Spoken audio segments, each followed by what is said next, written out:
5 বছর পরে ঘরে ফিরল পরিবার। বিজেপির সরকার গঠনে আনন্দে কেঁদে ফেলেছেন তাঁরা। লুকিয়ে লুকিয়ে পরিবার সহ থাকতে হতো বাইরে, খেয়ে না খেয়ে। 2021 সালে বিধানসভা নির্বাচনে ভোট পরবর্তী হিংসার শিকার ওই পরিবার।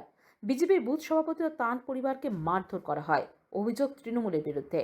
মালদার হরিশ্চন্দ্রপুরের কালাচাঁদ দাস বিজেপির বুথ সভাপতি। হরিশ্চন্দ্রপুর হাসপাতাল মোড়ে বাড়ি তাঁর। বাড়ির সামনে দোকান ছিল, সেই দোকানও ভাঙচুর করা হয়, লুটপাট চালানো হয়। এরপরে রাস্তায় টেনে হিঁচড়ে নিয়ে গিয়ে অকথ্য মার অত্যাচার। এতদিন পরে ঘরে ফিরলেন। এখন বিজেপির সরকার আসাতে বুকে বল পেয়েছেন। প্রত্যাশা নতুন সরকারের কাছে। লুকিয়ে লুকিয়ে এসে বিজেপিকে ভোট দিয়ে গেছিলেন, এবার সাহস নিয়ে ঘরে ফিরলেন। এর জন্য তো ভয়ে ফেলছি ওই তৃণমূলের ছেলেদের জন্য। ওরা সব আসছে, হুমকি দিচ্ছিল, দোকানটা ভেঙে দিল, জেল খাটিয়ে দিল, লাস্টে জেলের ভিতরে আমার করোনা হয়ে গেল। এইসব জিনিস চিন্তা ভাবনা করে করে কিছুই ভালো লাগছে। তাই জন্য মাঝে মাঝে চোখে জল তো পড়ছে, কী করে। 21 সাল ছিল, 21 সাল 2 মে 2021 সাল ছিল। 2 মে মানে এই ঘটনাটা ঘটেছিল, ওরা মারপিটটা করেছিল আমাদের। আর 3 মে আমাকে অ্যারেস্ট করে কোর্টে পাঠিয়ে দেয়। এরা সবটি প্রত্যেকটা ছেলে তৃণমূলের আছে, প্রত্যেকটা ছেলে, প্রায় অনেকটি ছেলে আছে। এদের একটা গ্রুপ আছে, মোটামুটি 40 থেকে 50টা ছেলে গ্রুপ আছে এদের। ঘটনায় কী ঘটেছিল, আমার তো সেদিন দোকানটা বন্ধই ছিল, আমরা রেজাল্ট দেখছিলাম।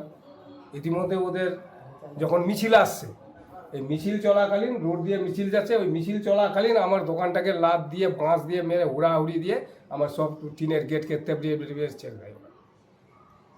হ্যাঁ, পরে আমরা যখন খবর পেলাম যে আমার গেট ভেঙে দিয়েছে, তারপরে রাত্রেবেলা আমাদেরকে মারধর করেছে। রাত্রেবেলা দেখছি আবার দলবল নিয়ে আবার চলে এসছে। তখন আমাদের উপরে তখন মারধর করে ওরা। আমরা যখন একটু বাধা দিতে গেলাম, দোকান প্রচার কেন ভাঙছিস, তখন আমাদেরকে ধরে ওর তৃণমূলের গুন্ডারা আমাদেরকে ধরে মারধর করে। 3 বাপ বেটাকেই মেরেছে ওর।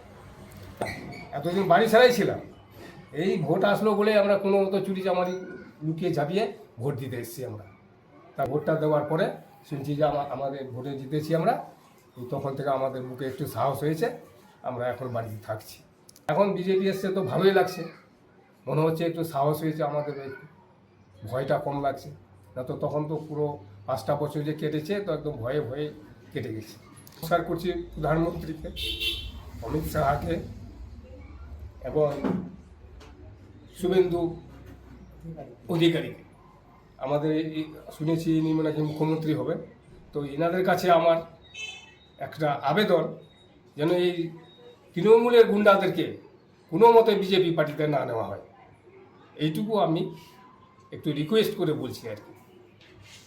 এদেরকে নিলে পরে আবার পুনরায় পার্টিটা ধরে নিয়ে করে দিবে ওরা। এইভাবেই ভ্রষ্টাচার চলবে। এখন ভালো আছি, এখন ভালো লাগছে, সাহস আছে, বুঝলে। এখন তেমন কোনো ভয় টয় লাগছে না, এখন ঠিক আছে। আমার নাম কালাচাঁদ দাস।